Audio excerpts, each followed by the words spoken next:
Bonjour à tous, j'espère que vous allez excellemment bien et aujourd'hui on se retrouve pour parler du Tour de France, pour faire la présentation de l'étape 18.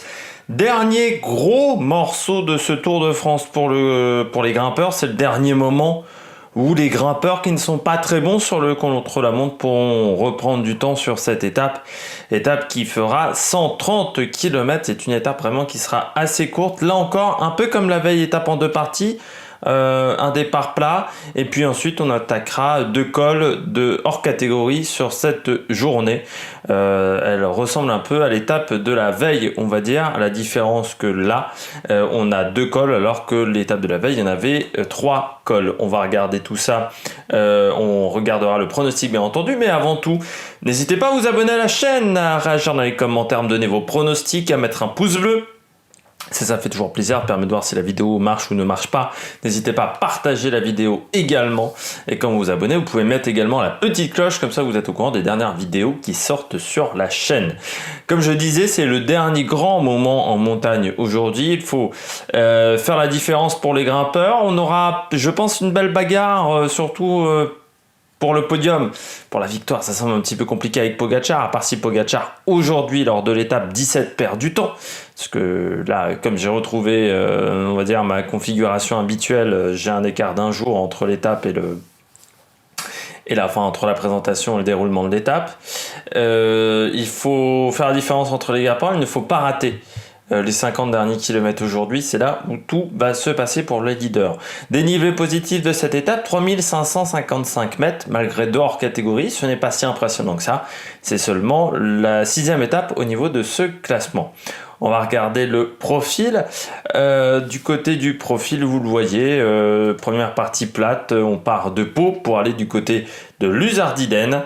On aura une petite côte au bout de 10 km 500, côte de Notre-Dame de Pietà, 2 km 6 à 5,4% de moyenne. Cette côte de 4e catégorie, comme vous pouvez le voir, là c'est le premier kilomètre.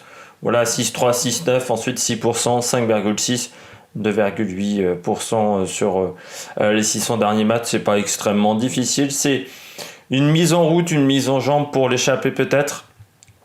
Ça sera certainement plus compliqué de faire l'écart pour les leaders à ce moment-là. Mais voilà, pour l'échapper, c'est le bon moment pour partir.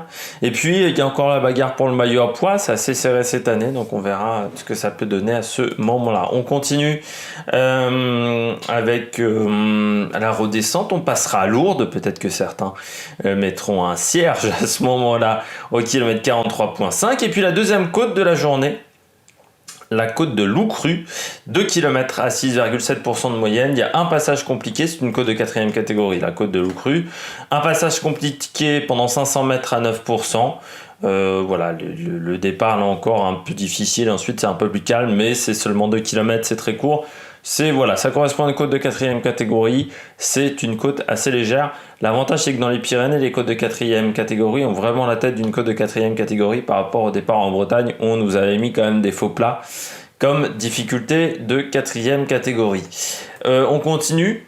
Sprint intermédiaire à Pouzac, on passe à Bagnères de Bigorre, Campan, Saint-Mary de Campan, pied de la première grosse difficulté du jour. Premier col de hors catégorie, c'est le col du Tourmalet, 17 km à 7,4% de moyenne, 2108 mètres d'altitude. Le col du Tourmalet, un habituel, on va dire, du Tour de France. On sera au kilomètre 94 au sommet, c'est-à-dire encore 36 km de l'arrivée. Col du Tourmalet, on le regarde tout de suite, c'est dur, tout le temps dur. Alors là on l'a pris un peu plus tôt, c'est vrai que là on l'a pris pour une montée de 17 km. Bon, les premiers kilomètres ça va, c'est tranquille, et en fait ça se complique à partir du kilomètre 4, on aura 7,4%.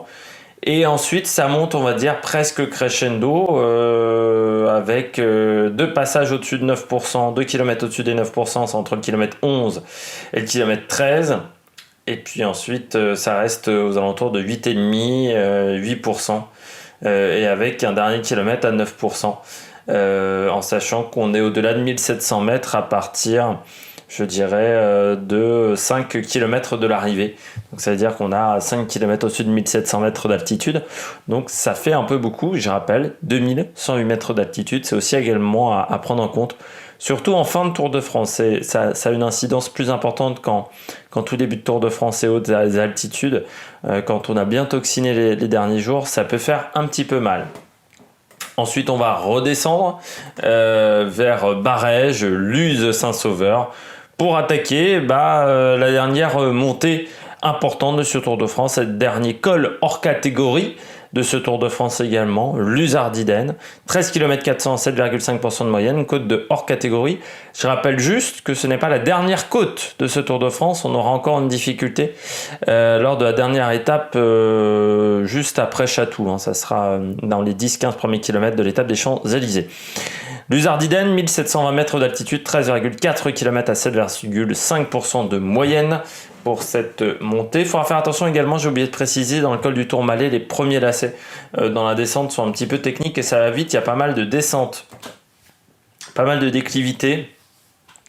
Là aussi, du côté de Luzardiden, on est aux alentours de 8%. Deux moments un petit peu réguliers, déjà entre le kilomètre 7 et le kilomètre 8, on n'aura que 6,3%. Et puis sur le dernier kilomètre, les deux derniers kilomètres sont un peu plus plats.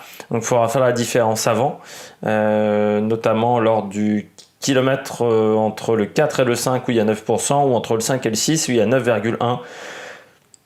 C'est quand même une montée assez régulière, mais régulière dure.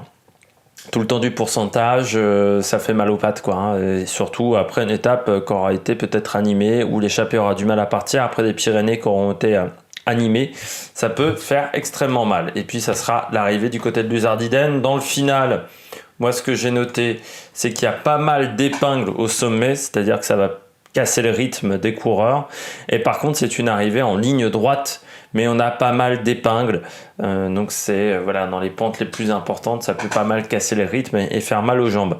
Du côté du Tour de France, on va parler de l'histoire du Tour de France, on va parler du Tour de France 2011 avec l'étape numéro 12.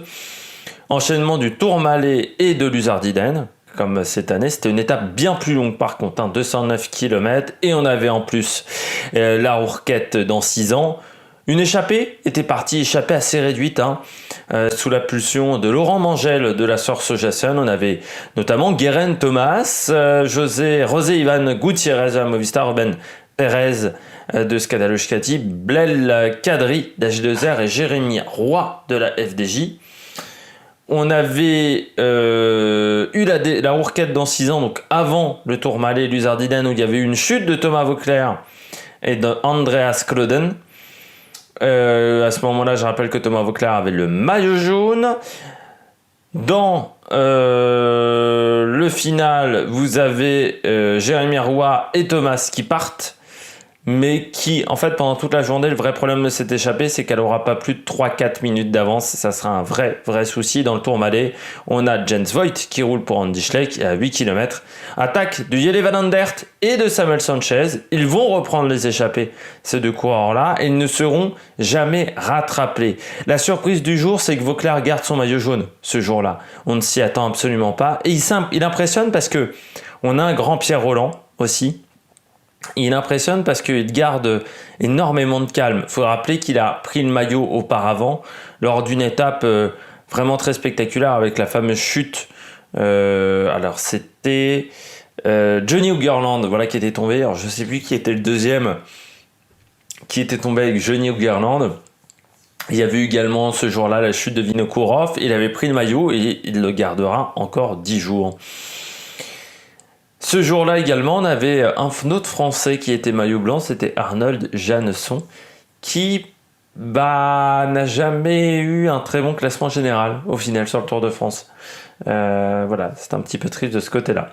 Les régionaux de cette étape, je commence à Pau avec Nicolas Portal, l'ancien manager d'Ineos, qui a également été coureur notamment à la Caisse d'Épargne, qui est décédé l'année dernière d'une crise cardiaque. On a également Gilbert Duclos-Lassalle, le grand Gilbert, vainqueur de Paris-Roubaix. On a également Mathieu Ladanius, qui a également été performant à Paris-Roubaix certaines années, mais qui Là aussi, un coureur, on avait de l'ambition pour lui au tout début de carrière, et puis je pense qu'il est arrivé à un mauvais moment du côté du cyclisme français, où c'était pas la joie. Et puis à Pau, bien entendu, c'est la ville, des frères Estanguet, notamment Tony, triple champion olympique, mais son frère avait remporté une médaille lors des Jeux d'Atlanta. Et ils ont même été en opposition pour savoir lequel des deux aurait la sélection pour les JO 2000, les deux frères Estanguet. On passe à la météo, vent 20-30 km/h, vent qui viendra du sud, en majorité, plutôt de dos, on va dire. À certains moments, il pourrait être de côté, mais le vent ne sera que de 20 à 30 km/h, donc ça ne sera pas suffisant. Soleil 20 degrés. Faire attention par contre, j'ai regardé la température en haut du Tourmalet et en haut de l'Uzardiden, on sera plutôt à 12 degrés du côté des sommets. Donc il ne fera pas très chaud. De toute façon, sur ce Tour de France, on a eu que 2 jours où il faisait 30 degrés, sinon il a fait vraiment assez froid, hein. Les conditions n'ont pas été bonnes. Le côté de la stratégie, grosse étape entre leader et victoire devant.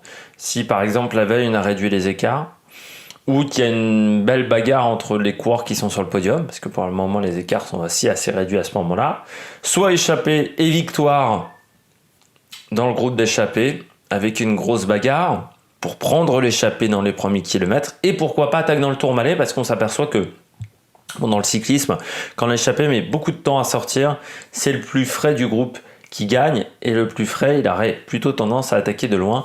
On a vu notamment avec Patrick Conrad, on a vu également avec Bokeh Mollema. Les pronostics, j'ai mis Kenny Elissonde, ça va peut-être enfin fonctionner pour Kenny Elissonde pour la gagne. J'ai mis Nelson Poles, on l'a peu vu, Poles, sur ce Tour de France. Alors certes, il aide son leader du côté de chez EF, mais il y aurait quand même de quoi faire pour lui, parce que c'est un coureur qui est pas mauvais baroudeur également. Kelderman, si c'est un leader qui s'imposait. Kelderman, il est à 7 minutes, donc en plus il aura un peu à 6 minutes, pardon. 6 minutes 10 avant l'étape numéro 17, donc il y a peut-être la possibilité de prendre un petit peu l'avantage. Et puis la grosse cote, Maxime Chevalier de BNB Hotel, on ne l'a pas vu, avec de la fraîcheur, et il prendrait l'échappée. Bon, voilà. Après, là, c'est une grosse cote, mais regardez Bakeland s'il était dans l'échappée, peut-être que ça peut marcher une autre journée. J'espère que vous avez aimé cette vidéo. Le débrief de cette étape, ça sera dans la soirée, comme habituellement, sauf pour l'étape numéro 16. N'hésitez pas à réagir dans les commentaires, n'hésitez pas à vous abonner à la chaîne, n'hésitez pas à mettre un pouce bleu. Et puis, la présentation beaucoup plus courte de l'étape numéro 19, ça sera demain 7h30. Allez, ciao sur le Méric Production.